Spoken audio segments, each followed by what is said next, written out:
Dnes jsme součástí nejvýznamnějšího politického hnutí naší planety – Socialistické internacionály.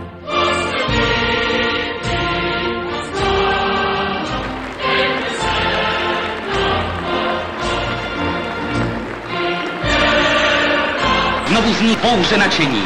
První dělník republiky, moudrý a rozvážný hospodář a budovatel, který rozvážně a moudře povede svůj lid do krásné socialistické budoucnosti.